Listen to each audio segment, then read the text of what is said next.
Assalamualaikum warahmatullahi wabarakatuh. Perkenalkan, nama saya Dwi Zastiani dengan NPM 2170201007. Baiklah, di sini saya akan menjelaskan tentang 7 tradisi komunikasi dan model teori dalam menganalisis pesan, komunikator, media, dan komunikan serta efek, dengan tujuan untuk menyelesaikan tugas UAS mata kuliah teori komunikasi dengan dosen pengampu Ibu Fitria Yuliani MA. 1. 7 tradisi ilmu komunikasi. Yang pertama, tradisi semiotik. Tradisi semiotik terdiri atas sekumpulan teori tentang bagaimana tanda-tanda mempresentasikan benda, ide, keadaan, situasi, perasaan, dan kondisi di luar tanda-tanda itu sendiri. Contoh tradisi semiotik yaitu seseorang mengacungkan jempol kepada kawan yang berprestasi. Dalam hal ini, tanda mengacu sebagai pujian yang diakui baik oleh teman yang berprestasi. Kedua, teori fenomenologis, yaitu teori yang berasumsi bahwa orang-orang secara aktif menginterpretasikan pengalaman-pengalaman dan mencoba memahami dunia dengan pengalaman pribadinya, seperti mengamati kehidupan dalam keseharian, dalam suasana yang alamiah, serta menjelaskan tentang halayak dalam berinteraksi dengan media. Contoh tradisi fenomenologi yaitu orang yang mencari tahu tentang bintang atau langit karena didorong oleh pengalamannya melihat bintang dan langit.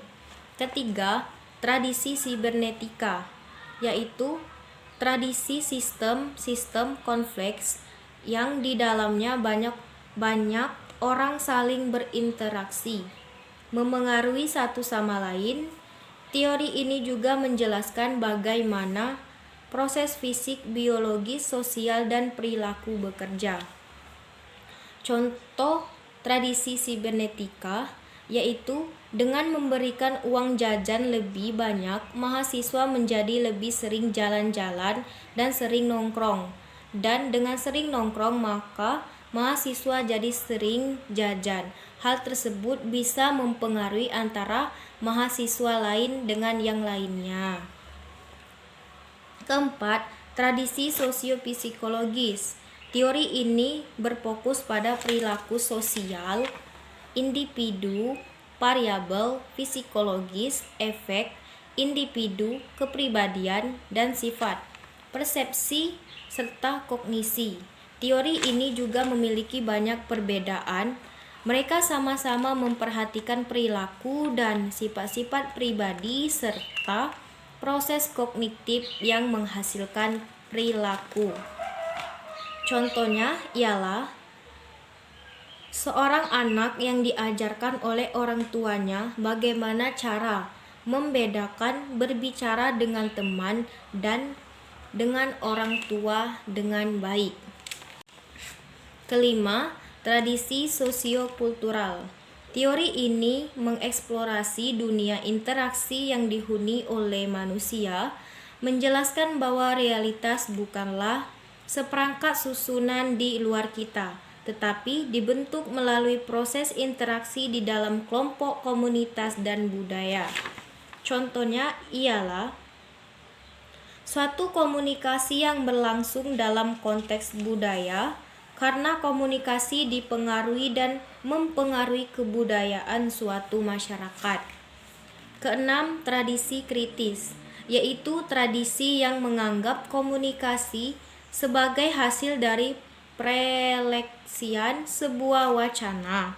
Tradisi berangkat dari asumsi teori-teori kritis yang memperhatikan terhadapnya kesenjangan di dalam masyarakat. Proses komunikasi dilihat dari sudut kritis.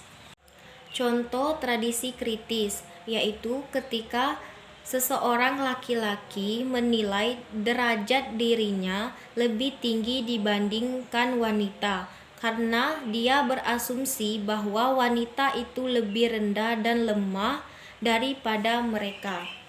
Dan yang terakhir yaitu tradisi retorika, merupakan tradisi yang menjelaskan konteks komunikasi antar personal dan komunikasi massa. Tradisi ini memberikan perhatian terhadap bagaimana proses-proses merancang suatu pesan yang baik sehingga komunikasi dapat berlangsung efektif. Contoh tradisi retorika ialah seorang motivator mampu membuat audiens terkesan dengan apa yang disampaikannya. Dia mampu menggambarkan suatu pesan yang dikomunikasikan kepada audiens sehingga audiens ikut langsung merasakan dengan jelas apa yang menjadi isi pesan tersebut. 2. Penjelasan tentang model teori dalam menganalisis pesan, komunikator, media, komunikan, serta efek. 1. Pengertian pesan. Pesan adalah teks atau seperangkat tanda yang terorganisir yang memiliki makna komunikasi. Contoh pesan menurut tradisi semiotik. Jika Anda menyampaikan sebuah pidato, maka pendengar memperhatikan kata yang Anda pilih, tata bahasa, intonasi dan gerak tubuh, kontak mata, serta cara Anda mendekatkan diri dengan pendengar. Contoh pesan menurut tradisi fenomenologis. Anggaplah Alkitab sebagai contohnya. Para juru bahasa mulai dengan menghubungkan naskah dengan apa yang sudah mereka pahami sebelumnya, mencari detail yang tidak ada penjelasan. Contoh pesan menurut tradisi sosiokultural, yaitu jika Anda membuat sebuah janji, maka Anda menyampaikan sebuah niat tentang sesuatu yang Anda lakukan di masa depan dan mengharapkan pelaku komunikasi lain sadar terhadap apa yang Anda katakan dan niat Anda. Contoh pesan menurut tradisi sosiopsikologis, yaitu Anda mungkin tersenyum saat menyalami seseorang dan mengatakan sesuatu seperti "Hai, apa kabar?" Kemudian orang lain tersenyum balik dan berkata, "Baik. Bagaimana dengan kabarmu?" Anda menyimpan ini dalam memori Anda sebagai sekumpulan saraf yang terhubung di mana hubungan yang dibuat di antara situasi menyalami seseorang, tersenyum dan menggunakan kata-kata tertentu dengan hasil mendapatkan salam baik. Kedua, pengertian komunikator atau pelaku komunikasi. Komunikator adalah individu unik dengan karakteristik-karakteristik khusus yang ditentukan secara parsial oleh genetik. Contoh komunikator dalam teori tradisi sosiopsikologis, yaitu ketika kita menjadi seorang komunikator dalam sebuah forum, ada saja perubahan sifat yang terjadi atau berubah ketika kita berpindah dari situasi satu ke situasi lainnya. Misal, ketika kita sedang berbicara, tetapi para audiens tidak menyimak apa yang kita bicarakan, yang awalnya kita bersemangat untuk menjadi komunikator seketika hilang semangat. Ketiga, pengertian media. Media adalah sebuah perantara dalam menyampaikan sebuah informasi dari komunikator kepada komunikan yang bertujuan agar efisien dalam menyebarkan informasi atau pesan. Contoh media menurut teori tradisi sosiokultural, yaitu sebuah televisi mampu mempengaruhi bagaimana audiens berpikir dan merespon suatu yang ditayangkan, tetapi tidak semua audiens bisa terpengaruh. 4. Pengertian komunikan. Komunikan adalah pihak yang menerima pesan dalam sebuah proses komunikasi. Dalam hal ini, komunikan dapat berupa seorang individu, kelompok, atau bahkan publik yang tidak saling mengenal. Contoh komunikan ialah Seorang audiens atau sekelompok orang yang mendengar dan menerima apa yang disampaikan oleh komunikator. Dan yang kelima adalah efek. Efek adalah perubahan yang terjadi pada diri penerima pesan komunikator.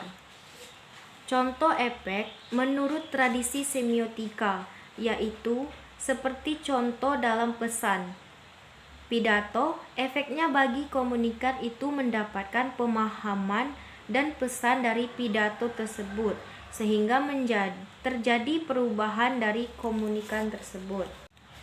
Contoh efek menurut tradisi fenomenologi, seperti dari contohnya Alkitab, maka dari para juru menghubungkan naskah dengan mencari pemahaman dalam kitab, maka efeknya tidak memberikan kesalahan ketika mereka memberikan penjelasan kepada komunikan. Contoh efek menurut tradisi sosiokultural, seperti contoh yang disebutkan dalam pesan ketika kita membuat janji, maka harus ditepati. Maka efeknya ketika kita berjanji dan ditepati, kita akan menjadi orang yang bertanggung jawab dengan ucapan. Begitu juga sebaliknya, orang yang mendengarkan janji kita akan percaya dengan apa yang kita ucapkan. Dan yang terakhir, contoh efek menurut tradisi sosiofisikologis, seperti contoh yang disebutkan dalam pesan bahwa kita akan tersenyum dengan orang yang menyapa atau menyalami kita. Maka efek bahwa kita akan disebut orang yang ramah dan tidak sombong. Baiklah, itulah penjelasan saya tentang 7 tradisi komunikasi dan model teori dalam menganalisis pesan, komunikator, media, komunikan, serta efek. Saya akhiri. Wassalamualaikum warahmatullahi wabarakatuh.